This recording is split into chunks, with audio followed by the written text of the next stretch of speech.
జగన్మోహన్ రెడ్డి గారిని తలుచుకోవాలా. ఈరోజు పరిస్థితి చూస్తూ ఉన్నాం. రాష్ట్ర వ్యాప్తంగా రైతు అలో లక్షణ అంటా ఉన్నాడు. ఏ పంట వేసినా ఆ పంట గిట్టుబాటు ధర లేదు, పండిన పంటను కొనే పరిస్థితి లేదు. నిన్నటిదాకా వరి చూసాం, ఈరోజు మిర్చి, ప్రత్తి,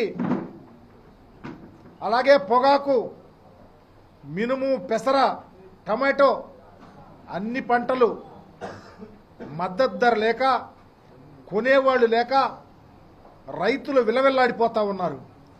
దళారీలు రాజ్యమేళ్తా ఉంది. చంద్రబాబు నాయుడు గారు ముఖ్యమంత్రిగా ఉండి ఏం జరుగుతూ ఉంది రాష్ట్రంలో, రైతు ఏ విధంగా బాధపడతా ఉన్నాడు, రైతు ఏ విధంగా బాధపడతా ఉన్నాడు, వ్యవసాయం దండగా అనే ఆలోచనతో ఉన్నటువంటి వ్యక్తిగా మరలా నిరూపించబడతా ఉన్నాడు. ఈరోజైతే మా ప్రీతమ నాయకులు జగన్మోహన్ రెడ్డి గారు గుంటూరు మిర్చి యార్డుకు వచ్చారు. రైతులను ఆదుకోవాలని, రైతు కష్టాల్లో ఉన్నారు, వాళ్ళ వెతల్లో ఉన్నారు, వాళ్ళ బాధల్లో ఉన్నారు, వాళ్ళని ఆదుకొని ప్రభుత్వానికి ఇక్కడైనా కళ్ళు తెరిచే విధంగా ఉండే విధంగా చూడాలని ఆలోచనతో వస్తే రైతులు వాళ్ళ బాధ గోడు వెళ్ళగక్కుతా ఉంటే కళ్ళంటే నీళ్లు వచ్చినాయి. నిజంగా 6 కాలం కష్టపడి మిర్చి పండిస్తే జగన్మోహన్ రెడ్డి గారు ముఖ్యమంత్రిగా ఉన్నప్పుడు క్వింటా 23,000 నుంచి 24,000, 28,000 దాకా అమ్ముకున్నామయ్యా. ఈరోజు 10, 12, 13,000కు అమ్మే పరిస్థితి వస్తుంది.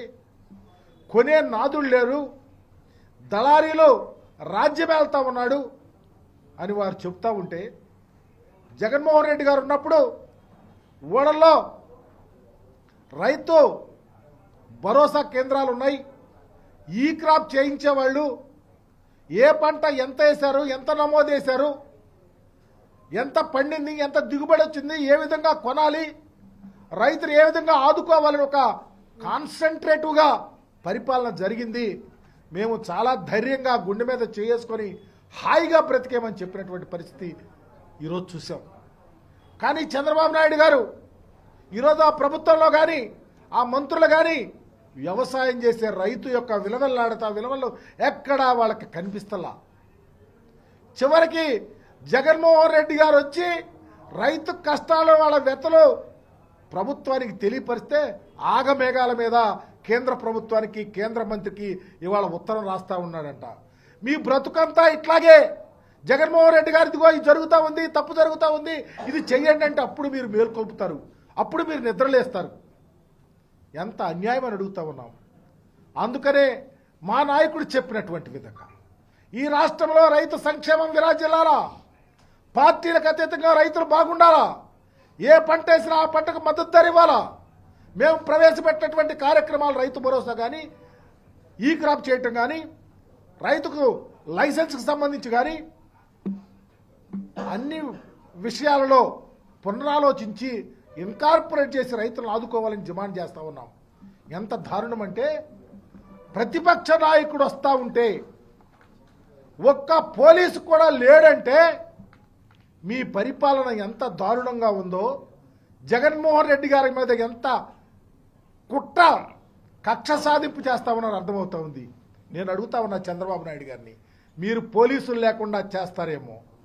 మేమున్నాం, మాజీ మంత్రులుగా, మాజీ శాసనసభ్యులుగా, ఎమ్మెల్సీలుగా, నాయకులుగా మా నాయకుడిని రక్షించుకోవటానికి ఎక్కడ వెనుకాడము, మా ప్రాణాలైనా లెక్క చేయకుండా మా నాయకుడిని కాపాడుకుంటాం, వాలంటీర్లు అవుతాం, కార్యకర్తలను కలుపుకుంటాం, మేమే ప్రొటెక్షన్గా ఉంటాం. మీరు అనుకున్నారే ఈరోజు ప్రొటెక్షన్ లేకపోతే కేసులు పెడతాం, మీటింగ్ జరిగితే కేసులు పెడతాం, లేకపోతే పోలీసులు లేకపోతే మీటింగ్ జరగదనుకున్నారు.